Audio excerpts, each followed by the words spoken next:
jurisdiction. Sorry. The county does not have jurisdiction over the municipal airport, but I did let the person who contacted me, the manager, I guess, of the airport, let him know that I wouldn't do it. I wouldn't allow it because the code is very clear. King County Code does not allow use of recycled asphalt. When you have a sole source aquifer, or you are on top of a critical aquifer recharge area, which the entire island, Vashon and Maury Island are. It's code 1682-100. So I let him know that. I spoke to our attorney. We let him know that. We recommended they don't do it. And then shortly thereafter, I heard that they allowed him to do it anyways, and that asphalt grinding was spread at the lease property on the at the airport site. I did receive photos of the asphalt that was spread. We did send one of our geologists or biologists out there to take a look, because it's proximity to an offsite or adjacent critical area, to see if there were impacts. It was fairly dry at the time.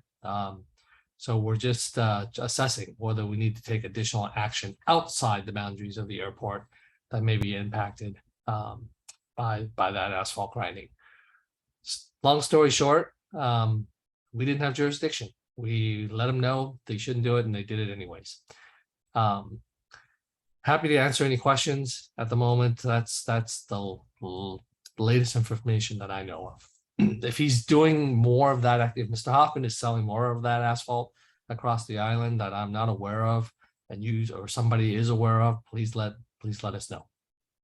Okay. So David Vogel has a question. Yes, and who is the municipal officer who allowed this? Because he might be up for a vote. Yes, I can get you that. It was a email exchange. I'm pretty sure. Was it Truman O'Brien? Yes, that's who it was. Yeah. Okay. Thank you.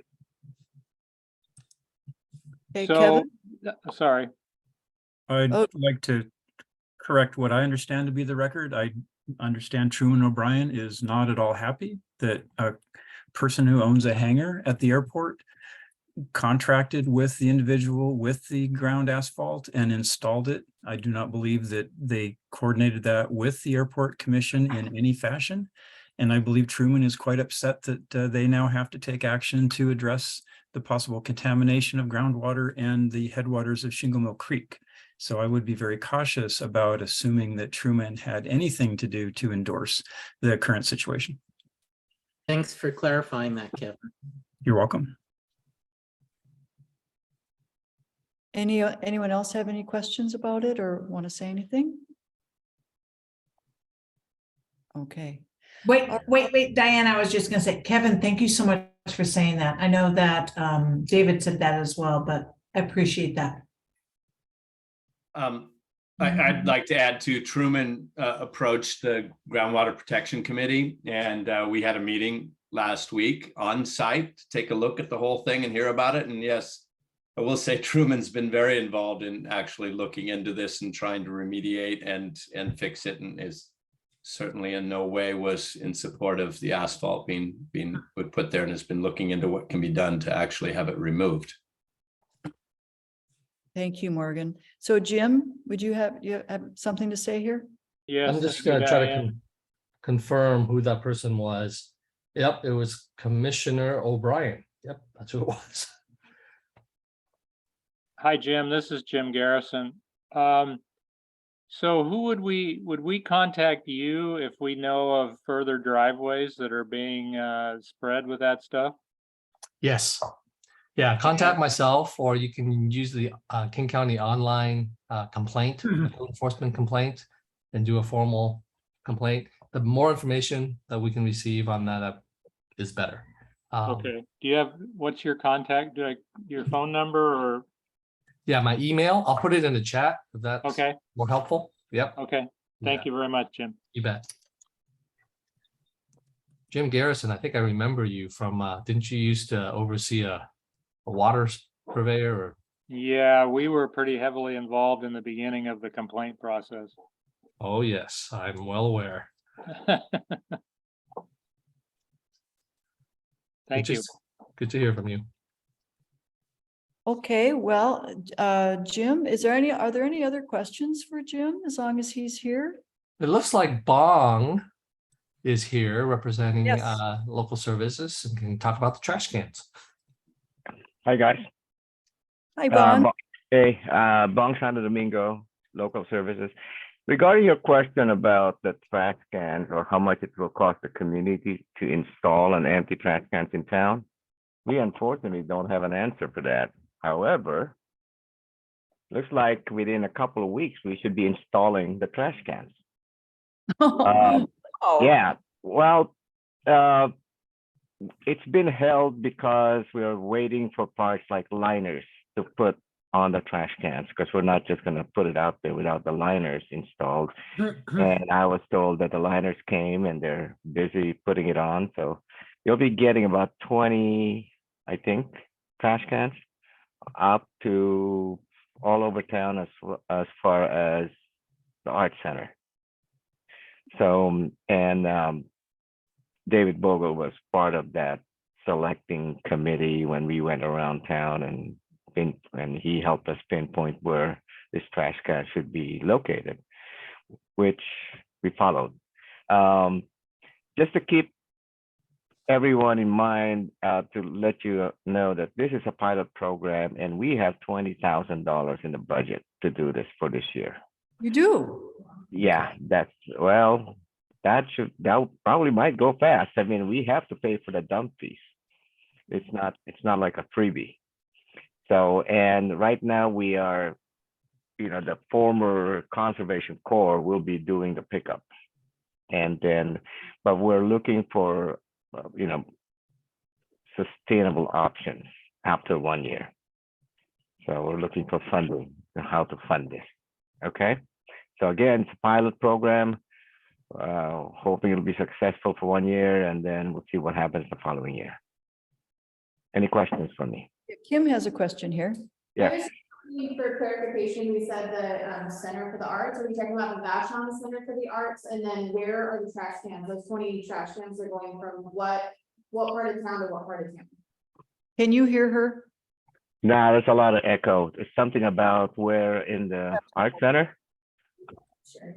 Okay. Is that What is the proximity of where the 20 trash cans are going to be from what point to what point in town? it's throughout the entire Vashon Highway, the downtown core. As far as when I was there with David Bogle and a bunch of folks from King County, mainly roads staff, those were the sites that were pinpointed to us that where the trash would be needed. So from like the chamber office all the way, past Bank Road, that intersection, all the way to past Mingleman, the Cemetery Road. So that's approximately where it will be.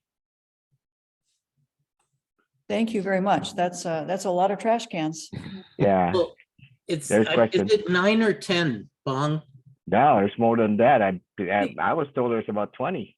Wow. Wow. Okay.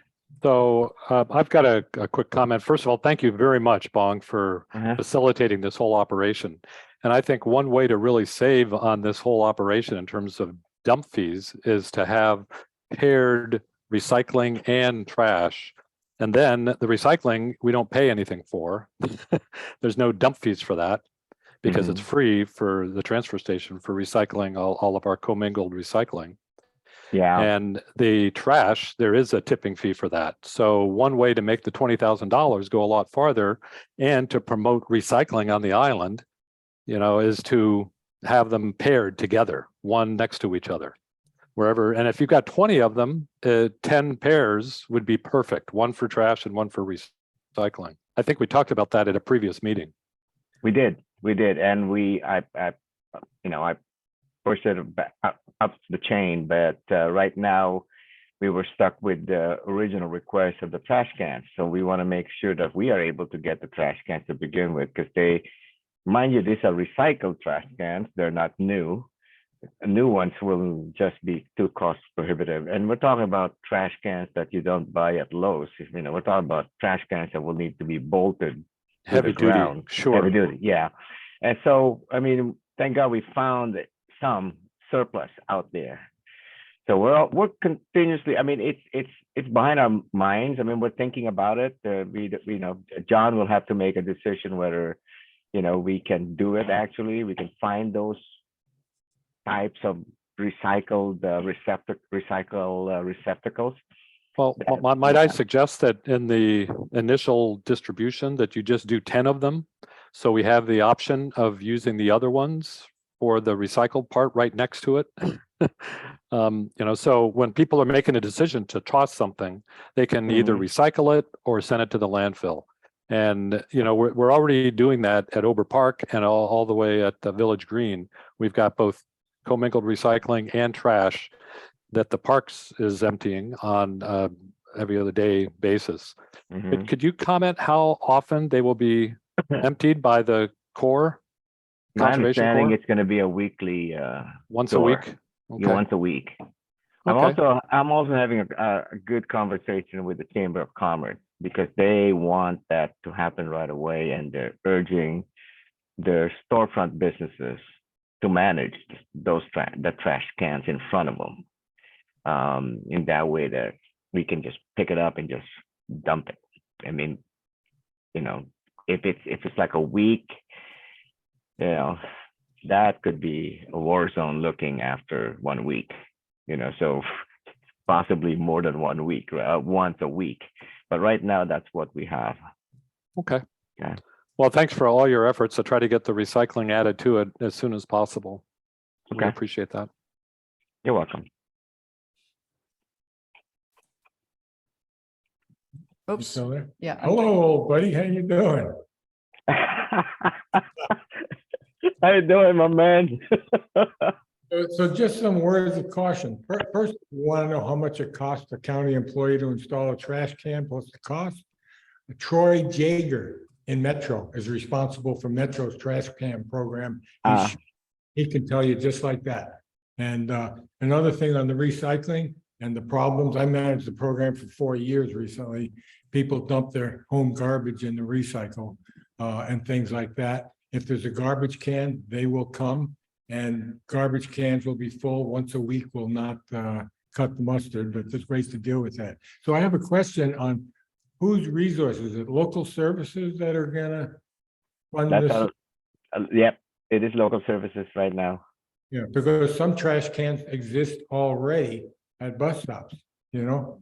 And so if Metro's coming over to empty those cans, it seems like a, you know, double duty there. No, okay, so you might want to check into that too. No, yeah, definitely. We know that. We noticed that on the bus stops, but you know, that's Metro. Yeah. I mean, I know we're one county, but sometimes they do their own thing, and Sure.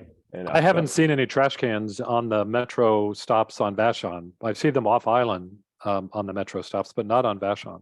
That's over part, but that's Okay, okay. so Kim has, So one last thing, I had a question for Jim Chan, since I'm here. Is recycled asphalt still allowed when you're paving a road to have it in the, you know, the new asphalt mixed up with the old, right? Because Renton Recycle used to do that, right? And that's still legal. The fact was that this was dumped in a pile off-road and used as a resource as opposed to being mixed in with new asphalt and being sealed and contained. Is that That's correct. That's Okay. correct. That all came out during the legal lawsuit. So it is used by asphalt companies, percentage of their mix. They do use recycled asphalt in their mix. So if it is done professionally through their process of repaving a road, that is fine.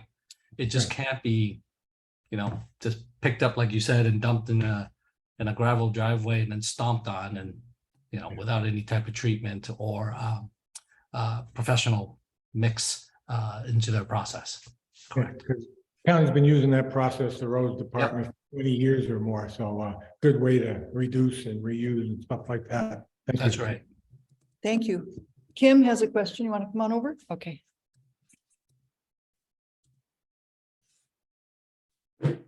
Hi, this is for Bong.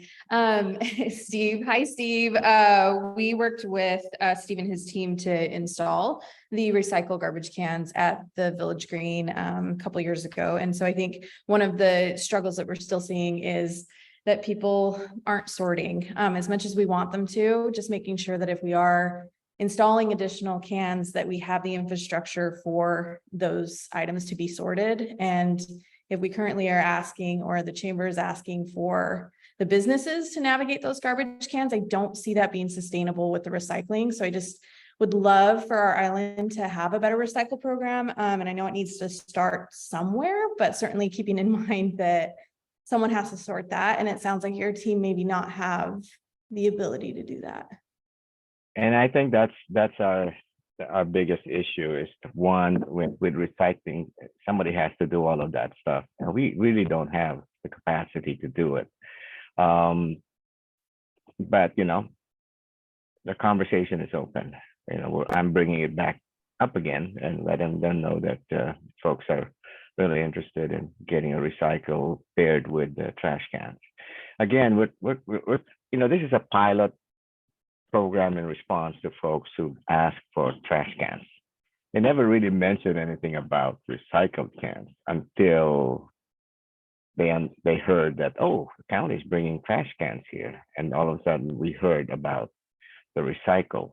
And I believe John addressed this at one point, but my understanding is just the capacity. I mean, somebody has to do the sorting of all that stuff. So anyways, but thank you for your comments. So we have laws coming down the pike that will disallow any kind of organic waste to go into the landfill in a few years. And so I think the sooner we can get everybody to follow this guidelines and the policy that's coming down, I think the better. And if households are abusing these trash cans for their household waste, which they're not intended for, then I think we need to put some signs and really communicate to the public that this is not for household waste. This is for, you know, people walking along the road and visitors, but not for dumping your household waste in. I think that this is very simply dealt with, and we just have to educate our island. Thank you very much. Okay, we're going to move on. And I really want to appreciate Jim coming and Bong and all this discussion. And we are one person short of a quorum. And so what I'd like to know is if anybody here has another person with them. So Raina, you guys are together, right? Oh, Jade's there. Okay. So that means that we do have a quorum. Hooray. Hooray. We've got our quorum and we can go back to the beginning of our meeting and start now that we have a quorum. And we don't have to continue with this number. We're good for the rest of the meeting. So welcome, everybody. Thank you very much for coming tonight. We've gone over, we're just going to skip over technical stuff. And I would like the board members who are here tonight introduce themselves and come up and be on the screen here, or you can see us on the screen, and make sure that yeah, I can move the camera a little bit. Let's see here. We're going to start with Deborah. Let's go. Let's do this here. There we go. And I'm going to go this. You. That's a gallery. Okay. Let's try this. No, that's not good. Okay. So we have, Deborah, you want to introduce yourself? Hi, Deborah Gusson. Nice to see you all. Okay, I'm Diane Emerson. And next we have. Hi, everyone. I'm Ben Carr. Carr and. Hello, I'm Tim Roser, Secretary. Okay, and we have John Affelter is on Zoom. Okay, and so is Jessica Anakar. Right? Yeah, Anakar. Hi.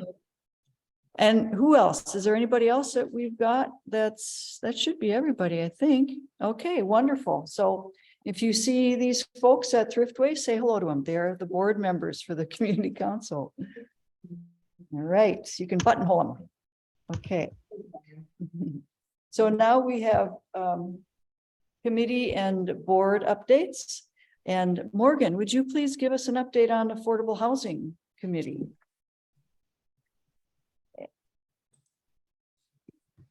Well, we didn't have a lot to report this time because I was doing a move right when we were going to have the meeting, and so I had to cancel.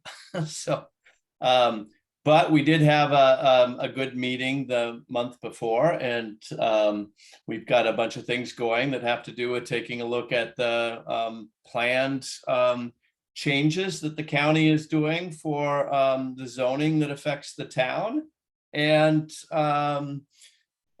put a statement out that basically said that we were very concerned, gravely concerned about the in-lieu fees that they were proposing for that for affordable housing. So I think that's pretty much the highlights, unless Diane or David, you were both at those. If there's something I was missing there that was significant, please pipe in. There was one thing that we were hoping to get. At some point, we want to gather stories of people who've been forced off the island because they can't afford to live here anymore. So we haven't formalized that and decided who's going to manage that, but just to put that out there that these are important stories of people, and we do want to document that. But we won't be, there's later on in the agenda, we're actually going to be making a motion, but not right now, about that resolution that we talked about at the meeting.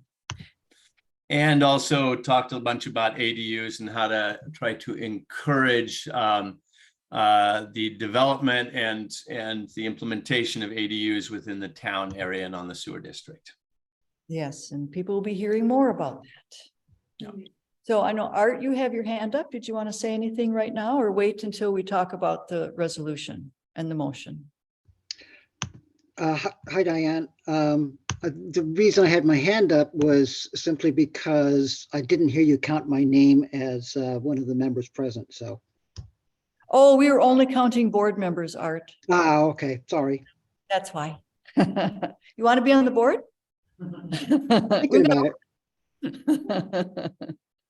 Okay, so you can put your hand down now, and we'll move on to Jim Garrison. We'll talk about the post office committee. Jim?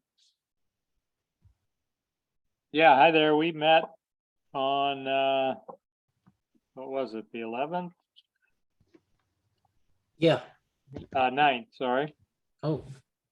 One of the things that the post office people raised, or not post office people, but one of the people who has a partner at the post office raised, was that the mail routes are getting really, really long because they don't have enough workers. So sometimes these people are out for 12 hours and they having trouble finding bathrooms to use on their routes. So we're putting together a list of public restrooms that are available and their hours so that they know where they are, which may help a little bit. It turns out the post office had 2 new employees that were going through their initial introduction to the work. Apparently the post office has a 90-day trial period. Neither one of those new hires made it through the 90 days. It sounds like the work is really grueling and people aren't up to it. So it's it's kind of a difficult situation. We're not sure what we can do to help. It's another case of not enough wages, not enough benefits, too many hours, and not enough people working for the post office. Jay, I'm sure you remember the post office in a different day, but it's not a happy place there, and I'm not sure where we're headed and how much we can do to help. Tom Bangasser, if anybody knows him, has agreed to join the committee. He is a pusher, and I say that in a good way. not of drugs, but of energy. And so we're hoping Tom will get some things fired up. Let's see, anything else, Diane? You were there. No, that would be, that would cover it. A bit. Okay, that's my report. Thank you. Thank you. Jessica Anakar will be talking about the Equity, Social Justice and Inclusion Committee. Diane, our group worked with Eve Siskin on a community outreach action plan. We made a decision to add in her suggestions and incorporate them, and we are continuing on our outreach initiative interviews currently. Okay. And I just realized I've missed a couple of very important things on the agenda, and we're going to go back up and we're going to start with our land acknowledgement. Ben is going to be reading the land acknowledgement. I have a copy of it. I found it. Thank you, though. All right. We acknowledge the people of the Puyallup tribe and that we are on their traditional land. We gratefully honor Puyallup and its building relationships with the homelands of the Puyallup tribe. We commit to stewarding the island in partnership and preventing the erasure of the Twilshutzee language and the history of the Puyallup people. Thanks. Wonderful. Thank you. And the other thing we need to do is we need to approve the minutes of the last meeting. So those are all sent to everybody on the mailing list to take a look at. And I'm wondering if anyone has any corrections to make to those minutes. Perfect. Kim Roser is our secretary, and she does a marvelous job on the minutes. So I'm not seeing any questions or changes. I will accept them as submitted. Thank you very much. Okay, well, back to the committee and board updates. Next, we have the Ferry Advisory Committee update. Justin Hirsch, would you please share with us what in the world is going on with those ferries? And I don't see, is Justin here this evening? No. Maybe you got stuck waiting for the ferry. Maybe he's got stuck waiting for a ferry, poor guy. Okay, if he shows up, we will bring him in. Okay, Town Plan Committee update and names of prospective members. David Vogel.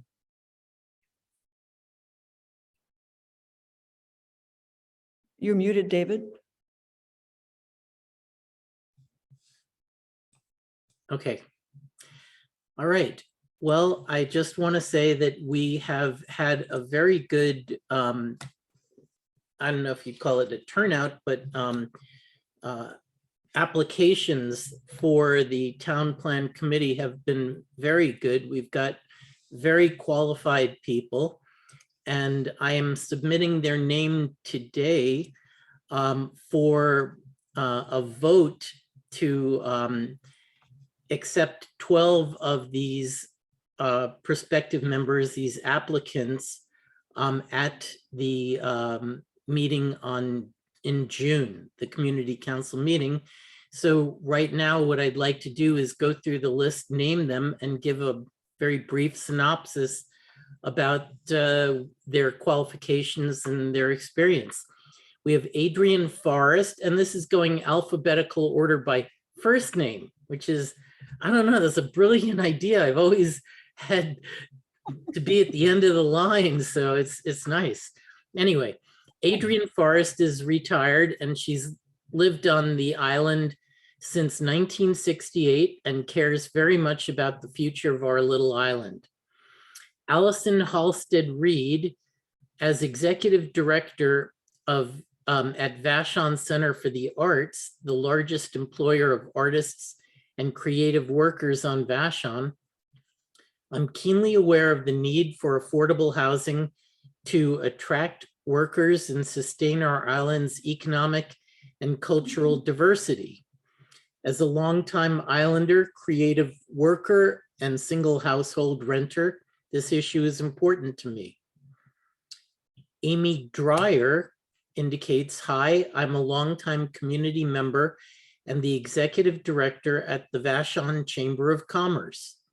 We are highly invested in the shape town takes in the future. We are also very invested in affordable and workforce housing solutions. I bring a solid background of community organizing and engagement. As a participant and as the director at the chamber, my goal working with the committee would be to interconnect business and community interests. The chamber believes that an economically diverse and stable workforce is the foundation for a strong island community and a healthy economy. We are invested in supporting efforts to create and build sustainable, affordable housing solutions for community members. Additionally, we work closely with retail and other storefronts in the town core. We are very invested in staying informed about any and all plans for town and would love to serve as a two-way information conduit with the proposed working group. David Vogel, attorney, represented the King County Environmental Health Division 1988 to 89. Vashon-Maury Island Community Council President 86 to 93 and 2020 to 2022. And board member of the Community Council 1985 to 2000, 2020 to 2022. Co-chair of the Vashon Town Plan Committee in 94 to 96.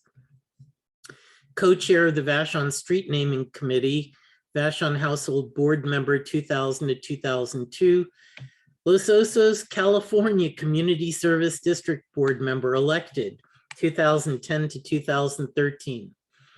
When we developed the Vashon Town Plan in 94 to 96, one of its primary goals was to provide affordable housing in the town plan area that would enable islanders to walk to work. Although the town plan has been largely successful, this aspect of the plan has underachieved.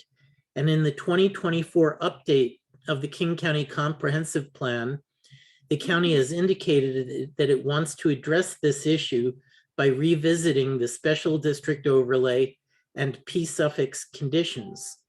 I want to use this opportunity to improve the town plan so that it can accomplish its original goal. Then there's Deborah Riley, architectural designer, master's in practice in urban design and architecture. I have a master's in urban design and have had an architectural design business on the island since 1998 in residential and commercial projects, and 4 years of practice working on city plans and zoning. I organized charrettes where the community was asked for input and feedback. I have a passion for sustainability in building, having an LEED certification and CSBA, Certified Sustainable Building Advisor. I've had an interest in housing for a very long time and understand the complexity involved. I've lived on Vashon for 26 years and raised 2 daughters here. I was a founding board member of Wise in Energy, bringing energy education to the community, and a board member of the YMCA here on Vashon. I was also a board member of historic Easton, Pennsylvania, and founding member of the College Hill Neighborhood Association, successfully fighting the city to enforce their own zoning laws. Planning and problem solving is what I love. I know we are in need of affordable housing for people who work here and for seniors. I love my community. I'm recently retired and would love to contribute to this committee. George Gay is a retired doctor. I've lived here on Vashon for the past 45 years, and I'm familiar with life here and the ecosystems. Jacob Midling. I'm a full-time general contractor. I am a licensed real estate broker and an active real estate investor. I'm uniquely qualified for the position because I have bought and owned several properties on Vashon, commercial, industrial, and residential properties. I feel a need to help the community figure out the housing shortage. James Garrison. I am an owner of Burton Water Company. I've participated in all of the planning processes so far, including the car groundwater study and all of the comp plans for Vashon. I think I have a very good understanding of the water situation on Vashon. I've lived here most of my 71 years and have a long history of involvement in community affairs. John Osborne, software engineer, data manager, studied urban geography, community activist, and former school board director. I am interested in downtown Vashon becoming more accessible to an aging population through better sidewalks. I disagree with islanders who say town is too big, already too big. I believe that if more people actually lived in the town core, the downtown area will be stronger and better able to support island business. In the years we have lived in town, we have seen many businesses come and go. Having a bigger and closer base of customers will make the town business community more resilient. I'll provide a unique perspective because I actually live in the area covered by the town plan. I've done extensive work documenting the poor condition of the sidewalks in downtown Vashon. Kim Goforth, I am an architect. I sat on the 2017 Town Planning Committee, and I've been asked to represent Vashon Household on this committee. Kim Kambeck, I am an organic farmer. I hope to provide healthy soil for generations to come. From 97 to 2016, I served on the Planning Commission in Crook County, Oregon, and the city of Prineville. Having grown up in Tacoma and returning to Vashon in 2018, I've observed the change over time of the ways the land has been developed. I believe in providing livable, sustainable, pedestrian-friendly communities. I believe the years I spent listening to planners, developers, climate scientists, fish biologists, farmers, citizens, tribes, and government workers has given some insight to how communities can thrive, meet economic needs, and endure the pressures of do-it-now development, and at the same time honor the wisdom of the past while looking to the future. Michelle Ruth Stearns, retired pro bono advisor, 40+ years experience in community planning and development. I've lived on Vashon since 1988 and built 2 homes and an office here. Both of my daughters, now 37 and 32, lived on Vashon until they graduated from high school. Morgan Brown, 20+ years as sustainable consultant on permitting, construction, and affordable housing. Vashon is in the midst of an existential housing crisis. Given Vashon's location outside of the urban growth boundaries and extremely low density for virtually all of the island, base densities of 5 or 10 acres, means that Vashon Town is virtually the only current option for increasing housing opportunities on the island. But as virtually any planner these days will say, concentrating housing near town amenities is the most efficient, sustainable, and healthy approach. After a 1.5 years chairing the Affordable Housing Committee and to a certain extent studying the current town and town core plan, I've become convinced that the issues closest to my interests and expertise are likely to be dealt with in this town planning group. Randall Collin, real estate and mortgage broker since 2005. Moved to Vashon 1 year ago. I'm starting a new consumer loan company here, wish to get more involved. Tanya Roberts, economist, head of Social Justice Committee for the Unitarian Fellowship on Vashon. I want to create affordable housing for workers on Vashon on the bus routes, follow the lead of the high school in conserving water and conserving heat, minimizing impact on climate. So as you can see from this list and the descriptions, this is an extremely well-qualified group of applicants, and we're very fortunate to have them applying to be on our town plan committee. So, as soon as the community council selects a group, I think this is a committee that will be up and running very quickly. Thank you, Diane. Yes, and thank you, everyone. So unlike the way the committee was chosen the last time around, our community is going to choose who's on this committee, not King County. And so the vote will take place at the next meeting in June.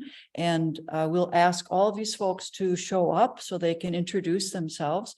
And then we will all the members will vote on who should be on this very, very important committee for the community. Thank you very much. And guess what? Justin Hirsch has arrived. So Justin, would you please give us an update on the ferries? Okay, sorry to be late. I did just get home. I don't have a lot of great news. I think folks have probably heard by now that we are not going to get 3-boat service back anytime soon. Main reason for that is lack of crew. And among the crew, it's particularly the engineers. It takes a very long time under the Coast Guard requirements to get somebody up to the skill level and the certifications they need to be an engineer. And so that's not a thing that WSF can snap their fingers overnight and do. The good news is that they are starting on some new, pretty aggressive workforce development programs that are going to develop those engineers over time. We think that's phenomenal, but quite frankly, it would have been better 10 years ago. Let's see. There's been some early rumors of maybe getting our third boat back in the fall, and they might try again, but they're not making any promises.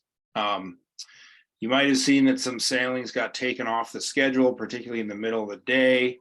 The reason for that is that they were very frequently getting canceled for lack of crew.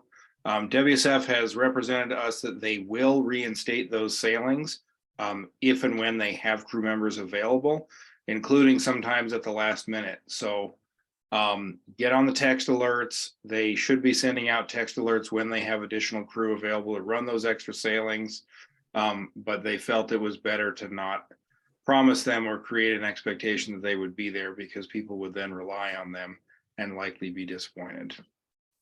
I got nothing new on the Fauntleroy terminal other than, thanks to everybody who has been reaching out to WSF and to their legislators, telling them that we need the expanded version of the Fauntleroy terminal to better serve the needs of the entire triangle route. The expanded terminal is going to help the ferry system more efficiently load their boats, so we can get more cars on more boats out quickly and not make loading boats have to wait on ticketing. We had one small success, which was shifting the south off of the route and bringing back the Cathlamet. So we now have the Kittitas and the Cathlamet. Those are both the 124 car Issaquah class ferries. The south was also technically an Issaquah class ferry, but it only holds about 80 cars. So if you were left sitting on the dock, maybe 2 weeks ago, and before that, it could very well have been because the south was on the route. So they have pledged us for what it's worth that they're going to try, barring any sort of major mechanical malfunctions, which do seem to happen with some regularity, they're going to try and keep the south off the route. So hopefully we should have 2 ferries,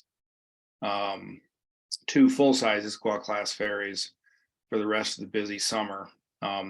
It's not a total fix, but it's better than what I called the 1.6 boat schedule.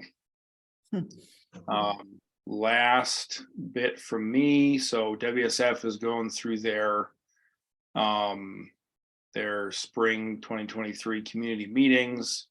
Ours for the Triangle Route is actually going to be Wednesday, June 7th.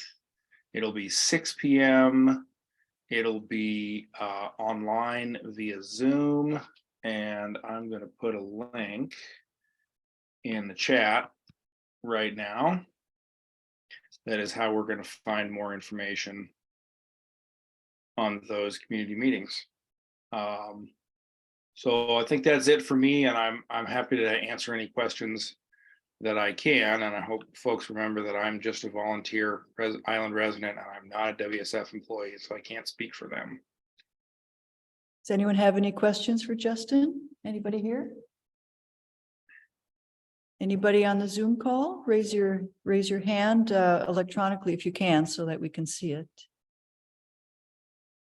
And if you're, okay, Mary?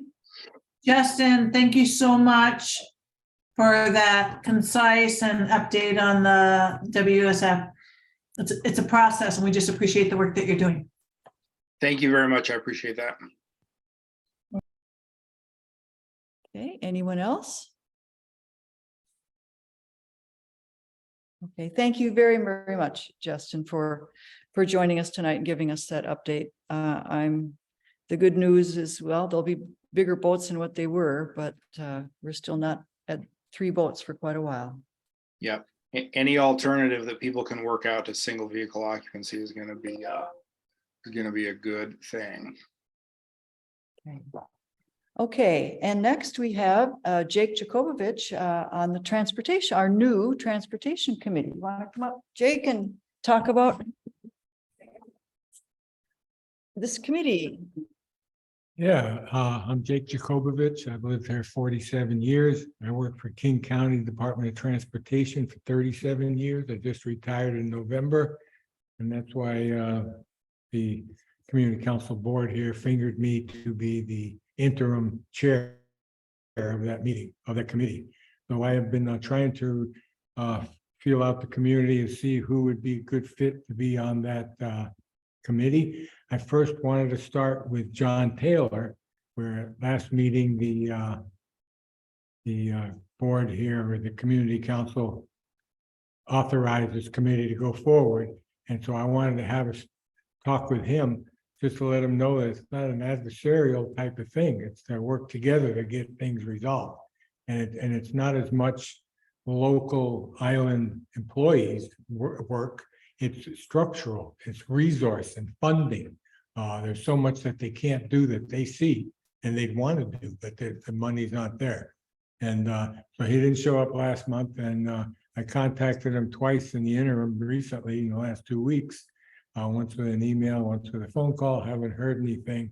It'd be nice to hear from him. I'd like either to meet with him or his division director, Mr. Ferguson, and have the local supervisor at that meeting too, just to, sometimes people take affront when things come up like that. They feel maybe attacked, and that's not the purpose there.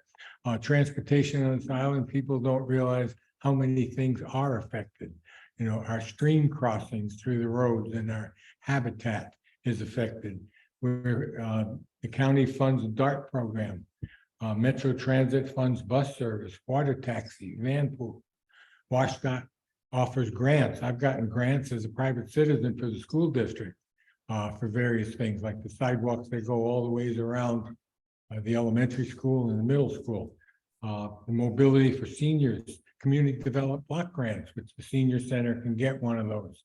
So there's lots of things that are involved there, road shoulders, capital projects to not to put a bridge in, but to improve what we've got.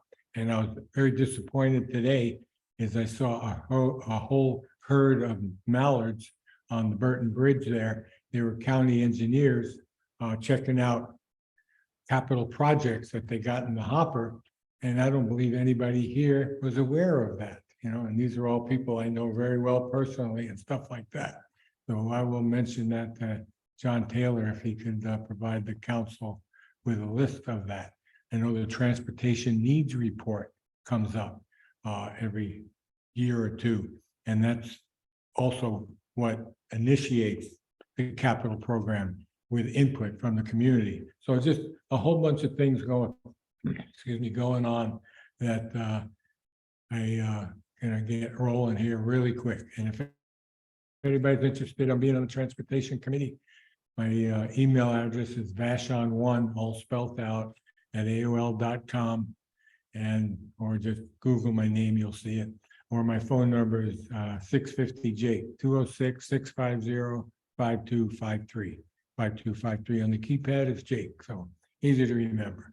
And I've told my employees throughout the 37 years, you ever get thrown in a slammer and nobody else will come get you, you dial 650-JAKE, I'll come get you. And I had to do that once. So, Thank you, yeah, Jake. you bet.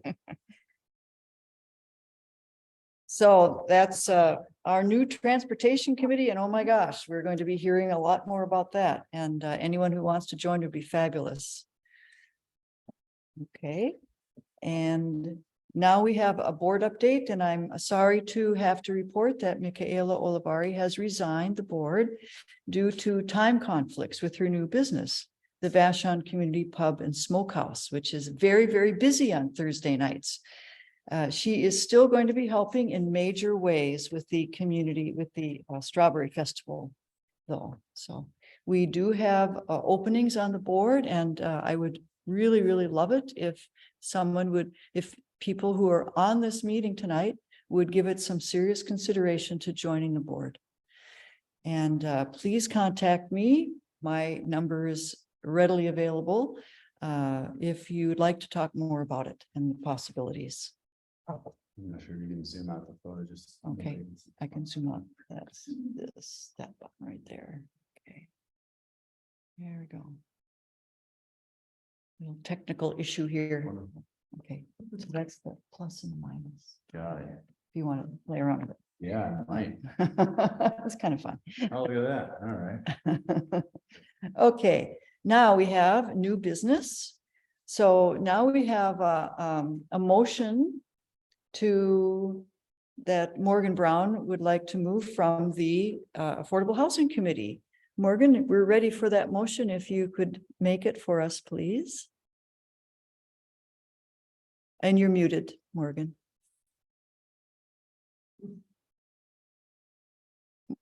Morgan, you're still muted. Sorry, Diane, I for some reason did not get the agenda for this meeting, and so I'm not prepared to do that right now. Oh, okay, that's okay. I can read it. Okay. Yeah, I can read it. So the way this works, for those of you who aren't familiar with it, is that when we have a motion that we want to make as a community council, it is introduced and seconded, and some discussion takes place at one meeting, but the vote on that motion doesn't take place until the following meeting. That gives the community plenty of time to think about this thing before it's actually voted on. So I'll read the motion. The Vashon-Maury Community Council has grave concerns and opposes in lieu fees for development on Vashon-Maury Island. So that is the motion. And that is what it is. I need someone, as chair, I can't make a motion, so I need someone to make that motion and someone to second it. So who would like to actually make that motion? David? Yeah, I'd be happy to make that motion. Okay, and who'd like to second the motion? I'll second the motion. Okay, Morgan seconding it. Wonderful. That's fabulous. So now we can discuss it briefly if we'd like this. The whole fee in lieu thing, I think not many people actually know what that's about. And so I'd like either Art or Morgan to explain what fee in lieu means. I can take a first stab at it. It's involved, and there is, I think, no, it's not black and white. But the basic idea is that a lot of planning organizations and municipalities are trying to encourage affordable housing. And one of the ways they do it is they create incentive for developers to build more housing. And it's usually a carrot that's involved. So the incentive is that they get a density if they do a certain portion of the houses that they do as affordable. And it's involved. There's a lot of formulas for it. Sometimes it's usually for some period of time, 15 years, 20 years, 30 years, that they will be actually restricted, income restricted and affordable, so that they might get, to do an extra floor. If you're in downtown Seattle, you might be able to go higher and go a couple of extra floors on a high-rise building. But in unincorporated King County, they have some incentive programs, and the plans that they're making for the changes aren't really terribly significant. They're very similar to the incentives we have right now, but there's one sort of key exception that they're talking about now, allowing in lieu fees for construction. And what that means is if the developer doesn't actually want to build them as part of their development, they don't have to do that. but they have to pay a set fee that the county would require for that, and they'll take that money and use it to do affordable housing within that area. Now, there are a lot of critics of in-lieu fees because they say, A, they're never high enough, and B, the developers always take them because they don't want to have the affordable housing units in their development. And so that there's a lot of criticism about that, but there are a lot of planning organizations that like to have that because it's one of the ways that they fund their nonprofits to be able to do the affordable housing. And so there are people that like them and don't like them. And a lot of it has to do with how high they are, how high the in-lieu fees are, and how easy it is for them to do it that way. So we don't really know what the proposals are from King County, but that was the reason for expressing the grave concern, because a lot of times people feel like they don't work. Art, Okay. did you have more you wanted to add to that? Yes, can you hear me there? Yes, we can hear you. Okay, great. So at our most recent meeting of the Affordable Housing Committee, we discussed the issue at length, and in the end, we unanimously voted to put out that statement. The Vashon Community Council has grave concerns and opposes in-lieu fees and development for development on Vashon Island. And here's why. Allowing multi-unit developers to build only market rate housing will simply paying a fee to avoid building any affordable housing units, and without also building what King County refers to as inclusionary housing, that will do nothing to solve the problem of not enough affordable housing or workforce housing here on Vashon. In fact, it'll make the problem worse, because those market rate housing developments drive up the price of all housing on Vashon, making it even harder for people employed by businesses or the post office to live here. So King County's, they have a code that's attached to their zoning codes. It's called inclusionary housing rules. It's part of Title 21A of the zoning code, and it makes good sense for the most part by creating density bonuses that permit developers to exceed the current zoning limits within zoning areas through a set of formulas. And but one section of that code, section 21A.48.080, called approval of request for alternative compliance, modification or waiver requirements for affordable dwelling units. It provides an out for developers by creating in-lieu fees for those who are just not interested in developing, housing for potential owners with incomes below 80% of the median income, or renters, or with incomes below at or less than 50% or even 60% of the adjustable mean income. So unless those in-lieu fees are high enough to discourage developers from foregoing construction of affordable housing units as part of their plan, I think the Affordable Housing Committee will continue to oppose that. Okay, thank you very much for both of you for explaining what the in-lieu fee thing is all about. Does anyone have any questions before we move on? Well, we can discuss it again at the next meeting, and people can think about this if they have questions. Anybody? I have a question. Yes. And maybe this is for Art, I'm not sure, but so this is Ben. I seem to remember King County billing this proposed change as a pro-equity move. Have they ever provided any data suggesting that this will actually increase equity, either racial or economic equity on the island? I have not seen anything from them on that, so I can't speak to it, but I'll look it up. Okay. Thank you for investigating that. Morgan, did you want to say something? Ben, I mean, I guess it's sort of a general way of getting at that. They're generally interested and concerned about trying to encourage affordable housing here. I mean, not just here, a lot of different places, but the goal is to create more affordable housing and thus more diversity in it. Now, the challenge is in how do you get to do that? I mean, we've had some incentives that are in place right now, and they're frustrated with the fact that it's done nothing. There hasn't been a multifamily development on Vashon in decades. And so part of what they're looking at is how do you incentivize that? And in lieu fees, not to defend them or to go against them, but are generally a tool that is incorporated in most instances where you're putting incentives in place. I've generally been a critic of them, but there is arguments that are generally made that it is a part of the carrot that is often put in place in order to encourage development to be doing investments in things which increase diversity and increase affordable housing. So that's the motivation sort of for it. The goal is, yes, to create more diversity and more equity and affordable housing. The question is just how do you find the right carrots for that?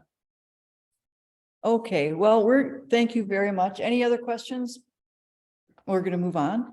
So the next item of new business is that Kim Roser has a motion she'd like to make for change in our standing rules. Kim? With full board support, I move to change the meeting time of the Board of Directors to 7 p.m. and update the standing rules accordingly. Okay, so she's made her motion, and would someone like to second that? Second. Okay, Ben seconding it, and we will be voting on this at the June 15th meeting. Not that there's going to be much debate on this. Do you want to present any, should we put any context out there for people? Like right now, the board meets at 7:30. Yes. On these sort of alternating weeks. And so we were just talking about bringing our board meetings in line with the community council meetings. Yes. In the past, 7:30 was better for some of the board members who had young children, but we don't have any board members right now with young children they have to put to bed. So yeah, it's Jessica. Except for Jessica. We all would like it to be a bit earlier. Very good. All right. Okay, next on the agenda is old business. And just to give everybody an update on the Seattle Indian Health Board, they still may attend our June 15th meeting. They are wanting to attend, they're going to attend, but they're still working on determining whether it will be the June or the July meeting that they'll be attending. Because they want to have a number of the group attend, not just one person. So that's what's happening there. And I'll send out an email as soon as we know what's going on there. Next on old business is a discussion and vote. So we're going to vote now on the Equal Rights Amendment. Kevin Jones had proposed that one. Hey, thank you, Diane. And I will note that there has been a friendly amendment which has been accepted, and I will go ahead and read the revised motion statement and then provide a very brief background of why, so people understand why this motion is being presented at this time. Gender equity is, the motion statement reads, gender equity is important to Vashon-Maury Islanders. The Vashon-Maury Community Council thanks our elected U.S. Senators, Senator Patty Murray and Senator Maria Cantwell for co-sponsoring Senate Joint Resolution 4. Thanks our elected U.S. Representative Pramila Jayapal for co-sponsoring House Joint Resolution 25. And requests our elected members of Congress continue to go on record to publicly declare their support of these joint resolutions and vote yes, should they be scheduled for a vote. I'll go ahead and put that into the chat. Just a moment so people can read it if they're online.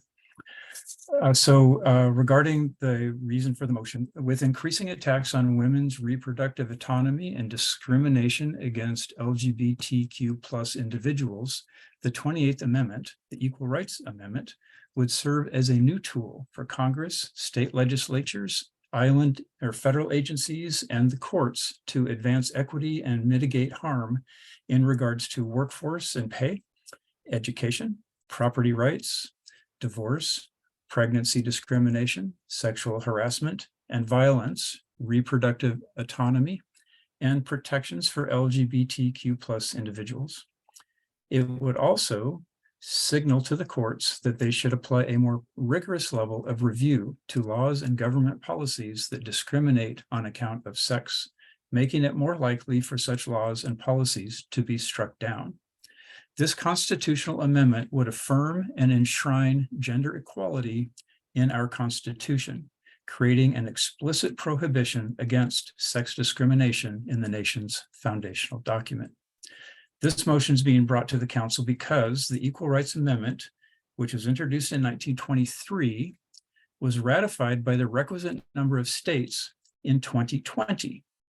Were it not for a deadline in the preamble to that document, the ERA would now be the 28th Amendment to the U.S. Constitution.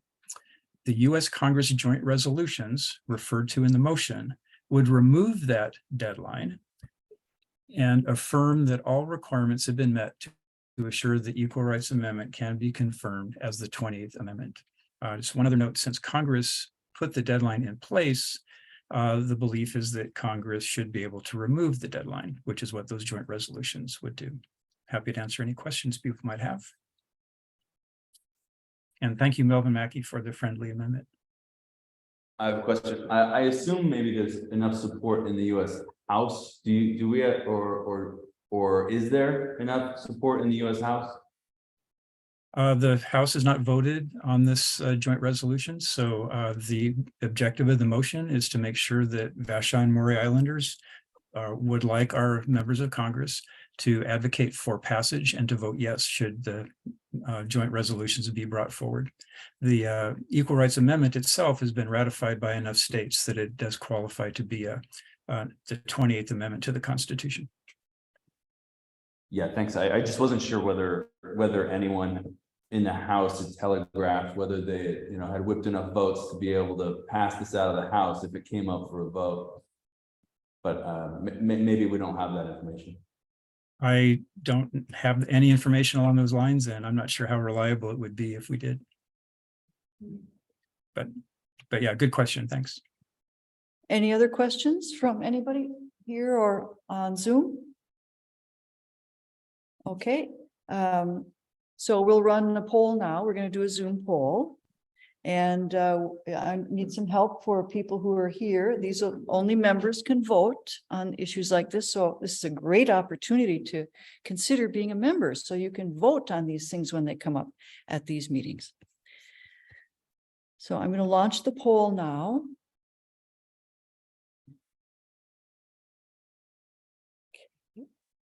And we have one number. Yes, the motion is been on the floor. Yes. No, tonight. No. It was put on the floor. The motion was made a month ago. So we're voting now. Usually stated it before the vote. He did.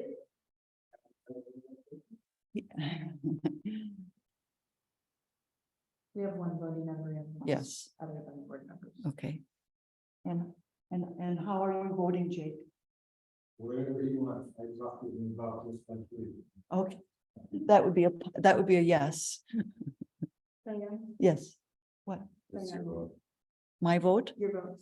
Are you voting in-house or on Zoom? I'm going to vote in-house as a yes. I have everyone else. So we have the resounding yes in-house. Okay. 20, 29. So 20 people votes all yeses on the Zoom call, and I'll end the poll now. And share the results. And Kevin, we're all yes in-house here as well. So we're 100% across. So unanimous. Thank you for the opportunity to bring the motion forward, and I appreciate the council's support for this amendment. Hoped for future soon amendment to the Constitution. Thank you. Okay.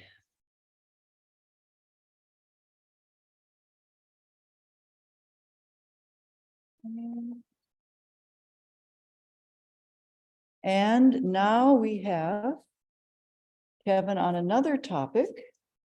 We have the results of our elected members of Congress continue to go on record. It seems, sorry, the results of 2023 legislative session and the community council resolution passed back in February of 16. So Kevin's going to give us an update on the results of the resolution that we passed back in February.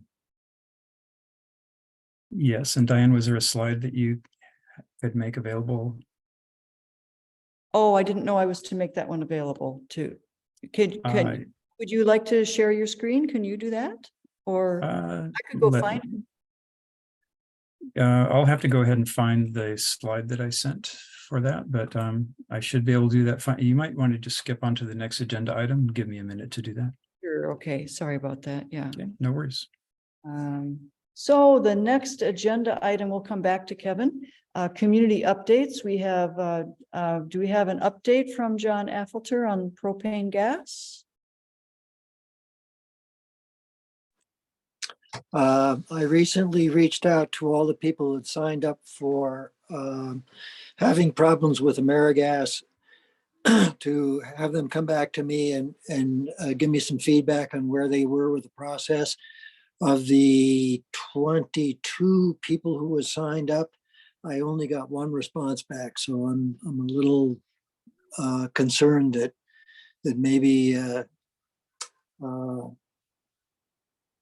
the issue isn't as big as it used to be. I don't know, but I will follow up and see if I can arrange once I get back on the island, arrange maybe a Zoom meeting to see if I can get these people to come and start talking and let me know exactly where they are at and if they still feel like they need some support. Okay. I'm sure it's not as big of an issue this time of year for people, probably. Okay. Thank you, John. The interesting thing is that this is the time of the year to do it. You know? True, very true. Yes. So that was my take on it. Okay.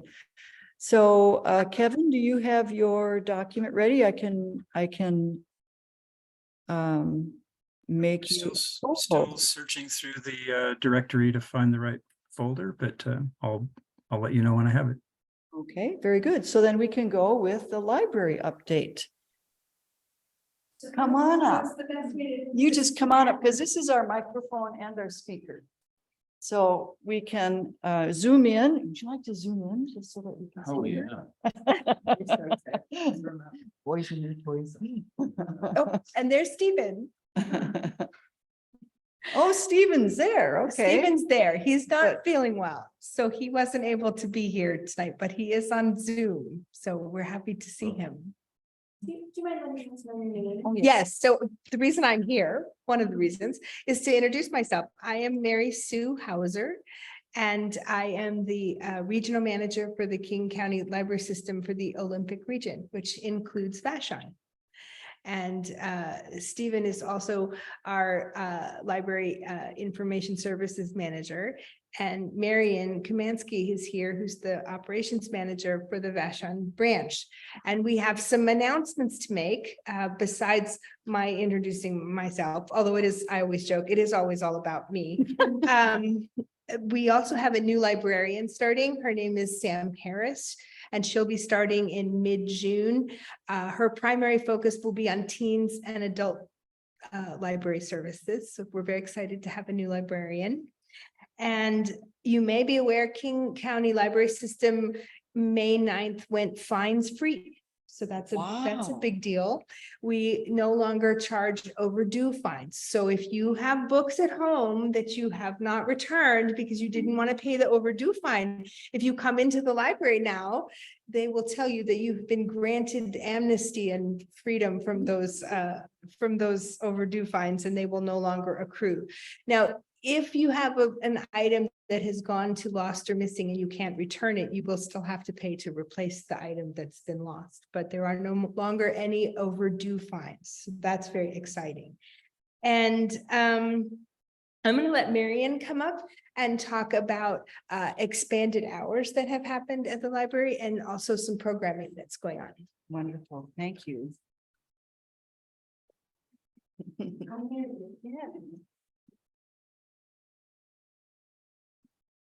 So we went to expanded hours this past Monday. We had been closed Sundays and Mondays. Now we're open Monday through Saturday. We also added an hour on to our days. So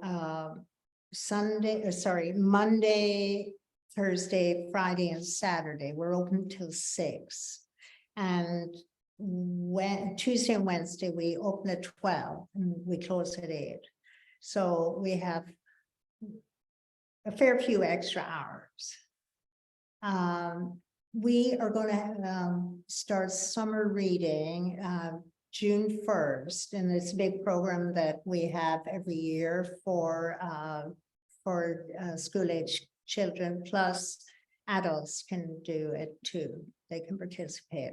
So the kids get a log and they get to and the adults too, and they get to fill in the hours or a certain number of minutes. It's divided into like little sections.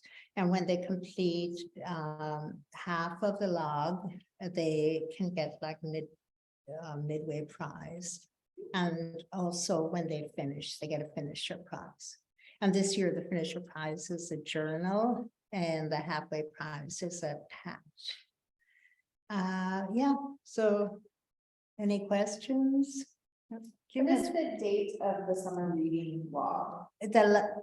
The log, it starts June 1st. And does it go through? It goes to the end of August, Okay, August 31st. Thank you. Yeah.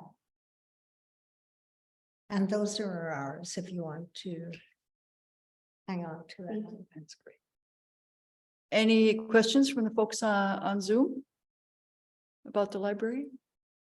Okay. Anybody else? All right. Thank you very much. Thank you. That's great. Hope you feel better, Stephen. Thanks, Diane. And Kevin, have you found your document? I have. Oh, very good. Yes, and it might take a little bit of time for the screen to populate. Just for background, the council unanimously approved a motion earlier this year about legislation goals and outcomes that many island groups were trying to achieve. There were 10 groups total who contributed to the agenda for environment and climate legislative outcomes. This slide that you can hopefully now all see is the summary of the legislation that supported the legislative outcomes. Red bills did not pass this session. Any line that has a gold number on it means that bill has now been signed into law. So on line 3, even though 1145 in the House did not pass the House, 5371 did pass in the Senate. So we now have a new law in Washington State expanding the separation between vessels and orcas. So we basically have of the 10 or so, let's see, 3, 4, 5, 6, 7, 8, 9, 10, 11 lines here. 5 of those objectives have now been passed through the legislature and signed into law. Do keep an eye on the Beachcomber. There will be a more extensive summary of the work that was done, and we'll be inviting other island groups who want to participate in environmental and climate change to participate in developing the 2024 agenda. So thanks, Diane, for the opportunity to provide a brief summary.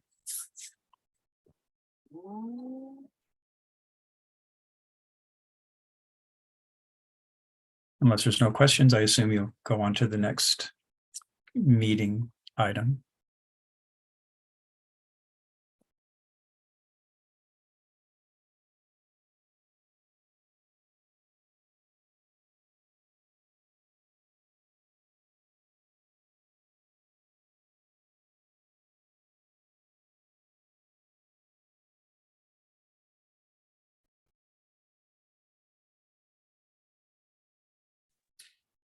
Can't hear the speaker, Diane.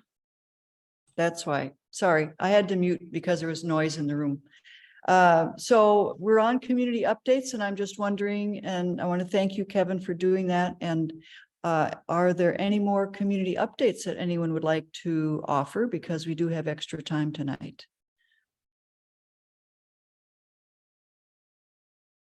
Okay, then not hearing or seeing any, we're now into open discussion. So are there any issues that anyone would like to bring up that they would like to bring forward to the community council, or share any concerns they have or ideas, anything at all?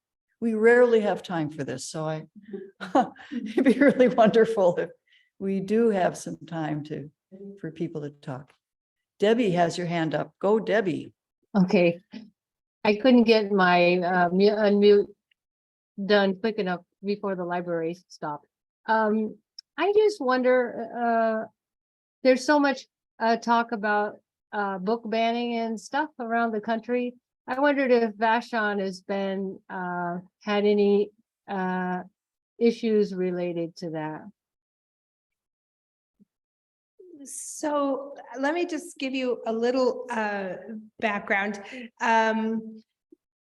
Library books can be what we call challenged or requested for reconsideration, which means that someone sees something in the book or the material that they are concerned about. And sometimes their concern is that it might be accessible to children or something like that. And so they can go through a process if they choose to request that. That doesn't result in the book being banned. It just means that the book has been challenged. There have been places around the country where books have been taken off the shelf. In King County, that's very rare, but we do have a process in place. If someone chooses to do that, you would come into the library here in your community if you wanted to ask us to reconsider a material. But currently we don't have a lot of call for. Oh, okay, thank you for the explanation. Thanks. Thank you very much. And Reno and or Jay have a question. Go ahead, or a question or comment, something you'd like to say. Actually, it's a comment. We have been, it's an announcement. We've been working together with the Park District and Captain Joe, Keepers of Point Robinson, on getting the first low tide celebration since COVID going again this summer. I think it's our 16th low tide celebration. And so for people who have enjoyed that in the past, you will have an opportunity on June 4th. And it's going to run from 10 until 2. We'll have shuttle buses picking people up along the roads to Point Robinson. And we welcome people to come back and to learn from beach naturalists about what lives on the beach. And there'll be food and good information at the booths about all sorts of things related to beaches. Thank you. Wonderful, thank you. I remember going to that in the past. It was really a lot of fun. Okay, is there, yes, we also have Melvin has something to share, an open discussion. I have a question, actually. The first time I ever came on Vashon Island was with my current wife, who was my girlfriend at that point, in 1960. And we were very, very impressed with Inspiration Point, which is on Vashon Highway. And I'm wondering, I know there are plans for making that look like it used to, where you could go in there and look out and have a wonderful view. Does anyone know what the status is on that?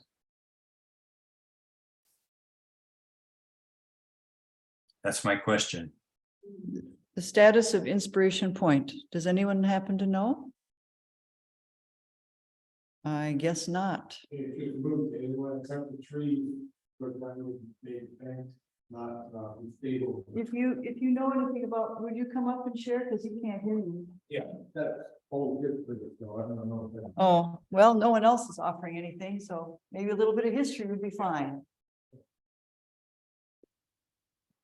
Yeah, if everyone doesn't know where Inspiration Point is, it's on the highway going to the Tahlequah Ferry. It's sort of the high point with the circular pullout. and the rockery wall. And now it's got all these trees growing up so that you can't see out. So I'm thinking, and boy, how time flies. 20, 30 years ago, they decided that people in the community wanted to have the trees topped and stuff like that, but that it would determine it would create instability for the steep slope there. And so they let them be. So if there's any new information on that, I'm not aware of it, but there could be. Wonderful. Thank you. That explains why you can't see anything there anymore and the trees have been allowed to grow up. Does that help, Melvin? Yeah, thanks. Okay, very good. Art, you have your hand up.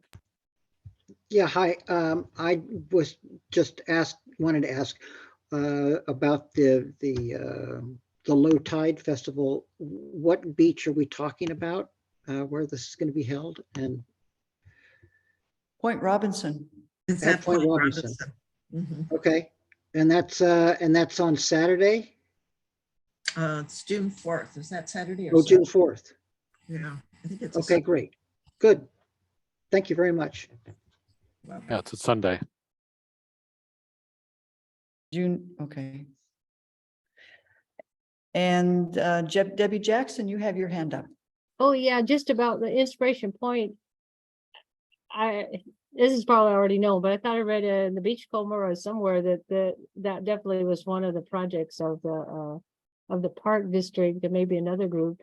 They were going to be restoring the view, but I don't know if that has to wait till another budget cycle or what, but that's what I had read.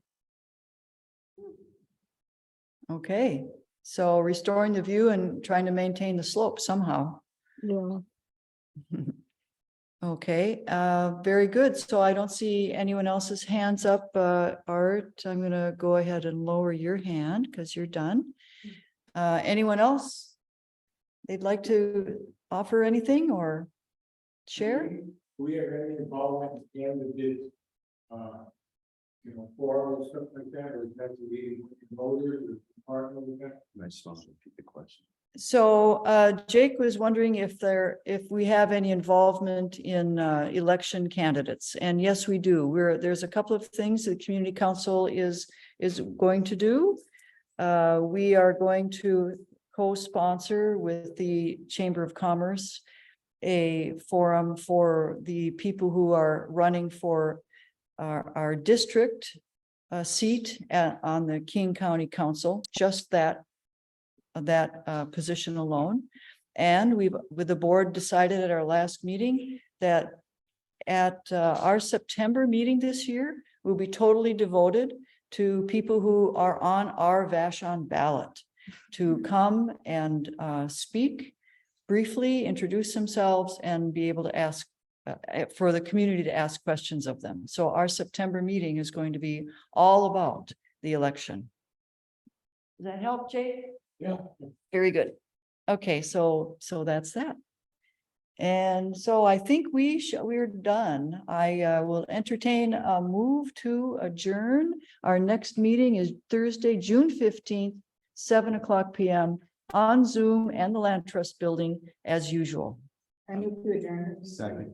Okay, all those in favor? Aye, okay, meeting adjourned. Thank you, everybody. Thanks, Diane and everybody. Good night. Thank you. Thank you. Right.